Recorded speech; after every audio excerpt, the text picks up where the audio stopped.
Hello, my name is Brett Steinman, and I am part of the WebSphere product marketing team at IBM. Today I'm going to talk about a topic that comes up frequently when I speak with organizations that are looking to improve the flexibility of their operational systems. And this topic is about the difference between business rules management and business process management. Hopefully by the end of this short video, you'll have a good understanding of the distinction between these technologies and the reason that each is essential to process improvement. To demonstrate this difference, let's start by looking at a basic process model. I'm using an example of purchasing an insurance policy since most people have been involved in applying for insurance for an automobile or a house or personal property. Now this process is a simplification of all the steps that are involved in accepting an application and issuing an insurance policy, but it shows the basic flow of activities. The process is initiated through an application submission, which can come from one of several channels. As you can see here on the left, we have a self-service website, a call center where an employee interacts with the applicant over the phone or web chat, or an agent who submits the application. Now, regardless of which channel starts the process, it then follows a common sequence of activities, and some of these may be handled by systems and others by people. Now, this is where we come to the primary distinction between business rules and business process management. A process management or BPM solution is responsible for orchestrating the end-to-end process flow that we can see here.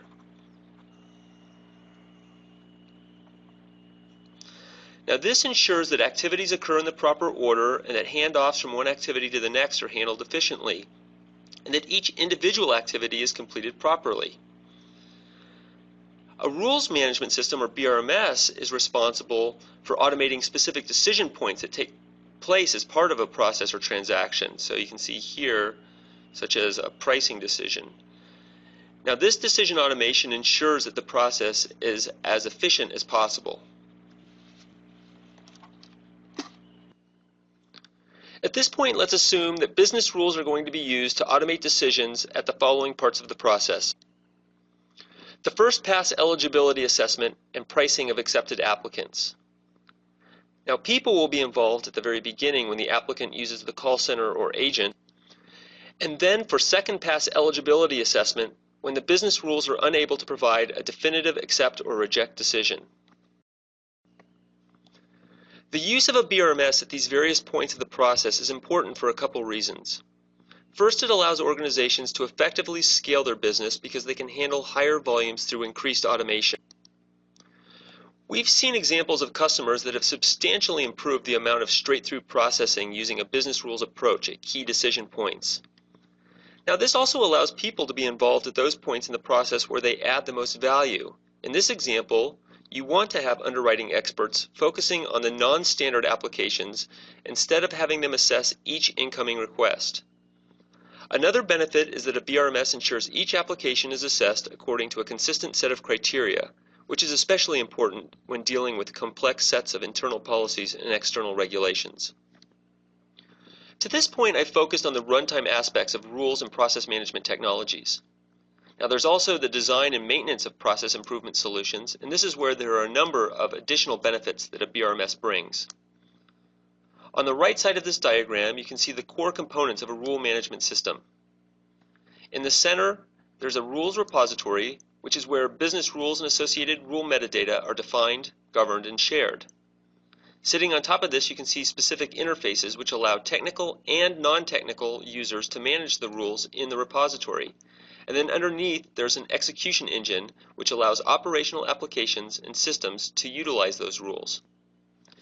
In effect, this approach is based on extracting and externalizing the rules from individual applications, processes, or knowledge sources. The systems that need to make automated decisions then invoke the BRMS instead of running the rules internally within those systems. Two primary benefits result from this approach. First, subject matter experts can actually own the definition and maintenance of the rules instead of having to ask IT to implement them. If you think about the insurance process model that we looked at before, an eligibility policy manager can have direct ownership of those rules, and a pricing manager can have ownership of the pricing rules.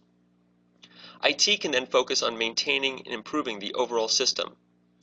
The other benefit is that rules can be shared across multiple applications that use them and managed in a single location. For instance, the eligibility rules in the insurance underwriting process I showed can be required for different kinds of insurance types, such as homeowners and auto policies, each of which has its own process.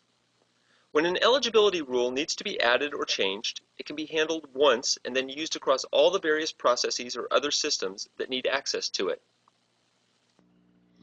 Many people ask me about when rules should be managed using a BRMS and when they can be defined directly as part of a process model or application.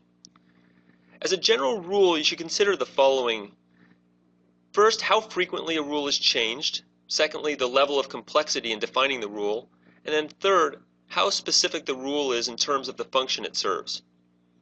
As you can see here, there are certain types of rules that are typically best defined directly in the process model, such as a simple routing task or activity timers that are used as part of a business activity monitoring function.